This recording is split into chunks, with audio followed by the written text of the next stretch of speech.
नमस्कार दोस्तों, स्वागत है आप सभी का आपके अपने चैनल पाठशाला 24 आवर में। आज की इस वीडियो हम करेंगे रीजनिंग का पार्ट नंबर 26। दोस्तों, इस वीडियो में मैंने सभी क्वेश्चन सेलेक्टेड और इम्पोर्टेंट लिए। सभी क्वेश्चन आपके एग्जाम के पॉइंट ऑफ व्यू से बहुत ज़्यादा इंपॉर्टेंट होने वाले हैं, खास तौर पे रेलवे के एग्ज़ाम एनटीपीसी से। दोस्तों, अगर आप किसी भी क्वेश्चन को सॉल्व कर पाते हैं तो आप हमें कमेंट करके आंसर बता सकते हैं। स्टार्ट करते हैं वीडियो को। पहला क्वेश्चन देखिए, उस संख्या का चयन करें जो तीसरी संख्या से ठीक उसी प्रकार संबंधित है जिस प्रकार दूसरी संख्या पहली संख्या से संबंधित है। क्या बोल रहा है क्वेश्चन, ध्यान से समझिए। उस संख्या का चयन करें जो तीसरी संख्या कौन सी है? देखिए, ये पहली है, ये दूसरी है और ये तीसरी है। जो तीसरी संख्या से उसी प्रकार संबंधित है जिस प्रकार दूसरी संख्या पहले से संबंधित है। ठीक है, आपके दिमाग में क्या आया भाई? 12 से 36 कब आएगा? दिमाग में आया होगा कि 12 की मल्टीप्लाई 3 से कर दूं तो 36 मिल जाएगा। पर इधर देखिए, 18 की मल्टीप्लाई अगर आप 3 से करेंगे तो आपको 36 तो नहीं मिलेगा। 18 3 54 मिलेगा। क्या 54 किसी ऑप्शन में है?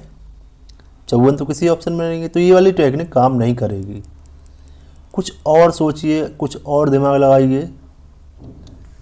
भाई 12 की मल्टीप्लाई की मैंने 3 से, कुछ और सोच सकते हैं इसके अलावा? आपके दिमाग में आ रहा होगा कि भाई 36 जो है वो 6 का स्क्वायर है, और 6 कैसे मिलेगा मुझे? 12 को मैं 2 से डिवाइड कर दूं तो मुझे 6 मिल जाएगा, और 6 का स्क्वायर कर दूं 36 मिल जाएगा। उसी प्रकार देखिए 18 है, 18 को पहले मैं 2 से डिवाइड करूं, 9 आया और 9 का स्क्वायर कर दूं तो 81 मिल गया मुझे। क्या 81 ऑप्शन में है? बिल्कुल है। तो 81 मुझे आंसर मिल चुका है। ऑप्शन डी यहाँ पे सही हो गया। समझ आया दोस्तों? अगली क्वेश्चन की तरफ बढ़ते हैं। क्वेश्चन नंबर 2 देखिए, उस पद का चयन करें जो तीसरे पद से उसी प्रकार संबंधित जिस प्रकार दूसरा पद पहले से है। वही दे रखा है जो पहले में दे रखा था। आपको बताना है कि भाई जो बेल्ट और चमड़े के बीच संबंध है वही रोटी का किससे होगा। आप ध्यान से सोचिए। पहले तो जो बेल्ट है, बेल्ट किसकी बनती है? ज़्यादातर बेल्ट किसकी होती है? चमड़े की। रोटी किसकी बनेगी? साफ दिख रहा है भाई, रोटी बनेगी आटे की। केक की तो नहीं बनेगी, ना सैंडविच की और ना ही लकड़ी की। ऑप्शन ए यहाँ पे सही हो गया। क्वेश्चन नंबर 3 देखते हैं। दिए गए पैटर्न को ध्यानपूर्वक अध्ययन करें और उस संख्या का चयन करें जो प्रश्न चिन्ह के स्थान पर आ सकती है।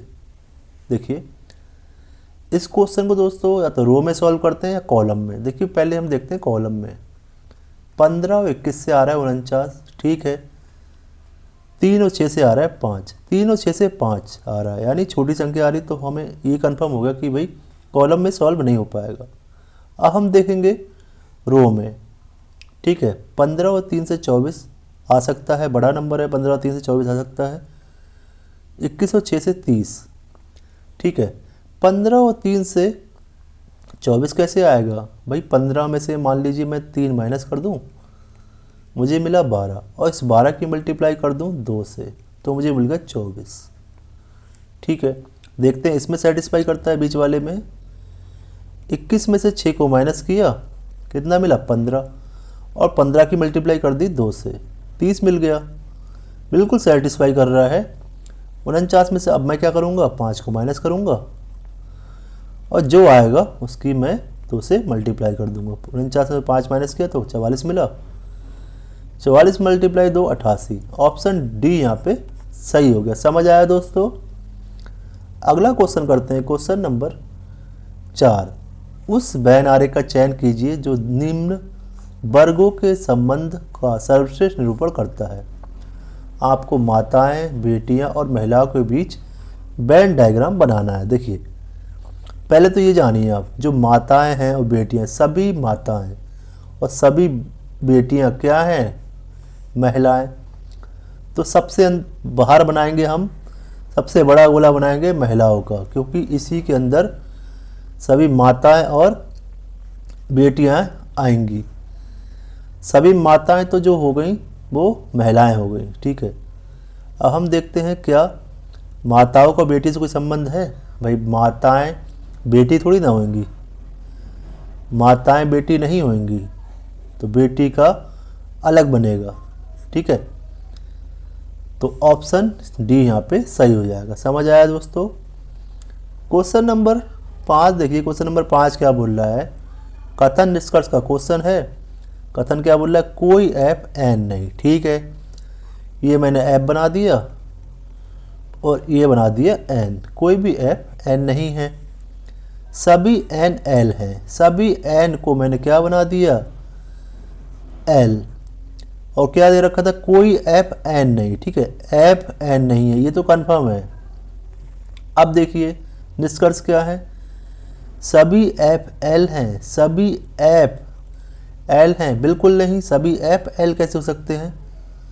अगर ऐसा होता कि सभी एफ एल होने की संभावना हो सकती है तो सही होता, संभावना लिखा होता ना, तब हो जाता सही। पर ऐसे एकदम कथन कह देंगे, कैसे कह देंगे एकदम सभी एफ एल है, तो ये गलत हो जाएगा। सभी एन एफ हैं, सभी एन जो है वो एफ हैं, बिल्कुल नहीं हो सकते, क्योंकि यहाँ पे पहले दे रखा है कोई एफ एन नहीं, तो ये भी गलत है। कुछ एल एन है, बिल्कुल भाई सभी एन जब एल हैं तो कुछ एल तो एन हो ही जाएंगे। ऑप्शन इसमें थर्ड हो जाएगा, कथन निष्कर्ष थर्ड सही हो जाएगा। निष्कर्ष थर्ड किस में दे रखा है? ऑप्शन बी में। ऑप्शन बी यहाँ पे सही हो गया। समझ आया दोस्तों? बहुत ही शानदार क्वेश्चन था। क्वेश्चन नंबर 6 बोल रहा है 2 के विपरीत कौन सा अंक आएगा? 2 के विपरीत कौन सा है ये बताना है आपको। अब देखिए इस तरह के क्वेश्चन में क्या होता है, किसी भी 2 को ले लीजिए आप, मान लीजिए घन 1 और घन 2 देख लीजिए। पहले तो आप क्या हो रहा है, इसमें कुछ कॉमन मिल रहा है, बिल्कुल इसमें 6 है, इसमें 6 है, इन दोनों में 6 कॉमन मिल गया।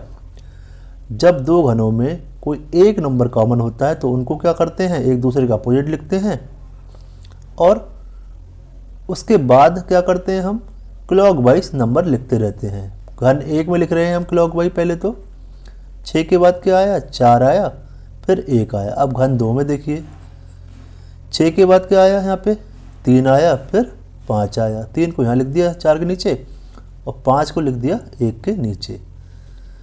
हमसे पूछा गया था 2 के अपोजिट, 2 के विपरीत। भाई एक बार बताइए, 1 के अपोजिट 5 हो गया, 4 के अपोजिट 3 हो गया, तो 6 के अपोजिट 6 तो नहीं होगा। 6 के अपोजिट वो होगा जो नंबर अभी तक नहीं आया इनके बीच। इसमें कौन सा नंबर नहीं आया? आप बोलेंगे 2, 6 के अपोजिट क्या हो जाएगा? 2। वही पूछ लिया जाए 2 के अपोजिट क्या होगा, तो 6। ये एक दूसरे का अपोजिट है। ऑप्शन सी यहाँ पे सही हो जाएगा। समझ आया दोस्तों? क्वेश्चन नंबर 7 देखिए, किन 2 संख्याओं को परस्पर बदलने पर समीकरण सही हो जाएगा? आपको किन 2 संख्याओं को आपस में बदलें आप, जो आपको यहाँ पे -3 मिल जाए, ये बताना है आपको। पहले तो हम 2 और 4 को देखते हैं ऑप्शन ए से, क्योंकि दोस्तों ये क्वेश्चन ऑप्शन से ही हो सकता है। ठीक है, 9 को ज्यों का त्यों लिखा, 2 की जगह मैंने 4 लिख दिया और 4 की जगह क्या लिख दिया? 2 डिवाइड बाई 6। सॉल्व कीजिए इसे। 9 माइनस 4, 2 के डिवाइड में ले आया 6। ठीक है, 2 से यहाँ किया तो यहाँ 3 आया नीचे। सॉल्व कर लीजिए। 2 हो गया, 4 हो गया, 3 हो गया, ये सही में आ रहा है। ठीक है, तो हमें पूर्ण नंबर चाहिए। अब देखिए आप 9 या 27, 27 में से 4 जाएगा तो कितना बचेगा? आप बोलेंगे कितना? 23, 23 में 3 डिवाइड करेंगे तो ये पूर्ण नंबर नहीं आएगा, तो ये तो गलत हो गया, हमें वैसे ही माइनस में चाहिए था। तो ऑप्शन ए से हमें नहीं मिल रहा। ऑप्शन 2 चेक करेंगे अब, क्या ऑप्शन 2 से मिल रहा है? आप खुद भी चेक कीजिए वीडियो को पॉज करके और बता सकते हैं आंसर कौन सा सही आ रहा है। ऑप्शन 2 से देखिए, 6 और 2 को बदलिए। 9, 2 की जगह 6 रखा, 4 और 6 की जगह क्या रखा? 2। ठीक है, 6 जब 4 को मैंने 2 से डिवाइड किया कितना मिला? 2। 9, 6 दूनी 12। अब 9 में से 12 माइनस करेंगे तो माइनस का 3 आ जाएगा। ऑप्शन बी से मुझे आंसर मिल गया। ऑप्शन बी समीकरण को सेटिस्फाई करता है। अगला क्वेश्चन देखिए, क्वेश्चन नंबर 8। क्वेश्चन नंबर 8 क्या बोल रहा है, एक निश्चित कूट भाषा में एच ए को 8 लिखा जाता है, CAT कैट को 60 है, तो उसी कूट भाषा में हैन को कैसे लिखा है ये बताना है आपको। आप दोस्तों अपने शब्दों में भी समझ सकते हैं क्वेश्चन को। देखिए आप HA से हो रहा है 8, CAT से हो रहा है 60, हैन से क्या होगा ये बताना होगा। पूरा क्वेश्चन पढ़ने की हर जगह ज़रूरत नहीं होती है। अब देखिए HA में देखते हैं, HA में 8 कैसे होगा। H का कोड 8 होगा, A का कोड 1 हो गया, और 8 की 1 से मैं मल्टीप्लाई कर दूं तो 8 मिल जाएगा। इसी प्रकार यहाँ देखिए कैट का C की पोजीशन 3 हो गई, A की पोजीशन 1 हो गई और T की पोजीशन 20 हो गई। सभी की मल्टीप्लाई की, 3 की मल्टीप्लाई 1 से की 3 मिला, फिर 20 से की तो मुझे 60 मिल गया। अब हैन में देखिए, अब H की पोजीशन 8 हो गई, E की पोजीशन 5 हो गई, N की पोजीशन 14 हो गई। सबकी मल्टीप्लाई कीजिए, 8 पंजे 40, 40 की मल्टीप्लाई करेंगे आप 14 से तो कितना मिलेगा 560। तो यही मेरा आंसर हो जाएगा, ऑप्शन बी यहाँ पे सही हो जाएगा। समझ आया दोस्तों। क्वेश्चन नंबर 9 देखिए, निम्नलिखित प्रश्न में दी गई श्रृंखला में लुप्त संख्या चुनिए। अब देखिए आपको यहाँ बताना है कि यहाँ पे क्या संख्या आएगी। सीरीज का क्वेश्चन है, बढ़िया लेवल क्वेश्चन है, सॉल्व कीजिए पहले तो आप इसको खुद से देखिए आप सॉल्व कर पाते हैं या फिर नहीं आए तो यही सॉल्यूशन देख लीजिए। 2 से 6 आया, कितने जोड़ने पे आएगा 4। 6 से 14 जोड़ कब आएगा, जब हम इसमें जोड़ेंगे कितना 8। 14 से 30 कब आएगा, जब आप इसमें जोड़ेंगे कितना 16। 30 से 62 कब आएगा, जब इसमें कितना जोड़ेंगे 32। अब देखिए आप 4, 8, 16, 32 क्या पैटर्न है कि भाई 4 का 8 जो होता है वो दुगना होता है, ठीक है। 8 का दुगना क्या होता है 16 होता है, 16 का दुगना क्या होता है 32 होता है। 32 का दुगना कितना होगा, आप बोलेंगे 64। तो 62 में अगर मैं 64 जोड़ दूँ तो मुझे आंसर मिल जाएगा। 62 64 कितना होता है 2 4 6, 6 6 12, 126। ऑप्शन सी यहाँ पे सही हो गया। समझ आया दोस्तों। क्वेश्चन नंबर 10 देखिए, उस विकल्प का चयन कीजिए जो अक्षर समूह की निम्न श्रृंखला में प्रश्नवाचक चिन्ह के स्थान पर आएगा। आपको बताना है यहाँ पे कौन सी संख्या आएगी, कौन सा अक्षर समूह आएगा, ठीक है। देखिए HEA, पहले तो आप ऑप्शन चेक कीजिए, ऑप्शन में ऐसा कौन सा है जो सब में अलग है। देखिए NEPD, कोई सा भी लेटर आप निकाल लीजिए, चाहे बीच का, चाहे पहला, चाहे आखिरी, आपका आंसर आ जाएगा। देखिए H से हुआ J के 2 जोड़ने पे हुआ, J से L 2 जोड़ने पे हुआ, L से अगला लेटर कब आएगा 2 जोड़ने में, L में 2 जोड़ा तो क्या आएगा N।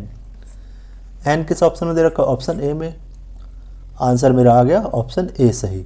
पूरा सॉल्व करने की ज़रूरत नहीं होती है, ऑप्शन चेक कीजिए। अगर दोस्तों किसी और ऑप्शन में भी N दे रखा होता तो हम देखते कि बीच वाला किसी में कॉमन है, बीच वाला किसी में अगर कॉमन नहीं होता, सब अलग अलग होते तो बीच वाला ही सॉल्व करते।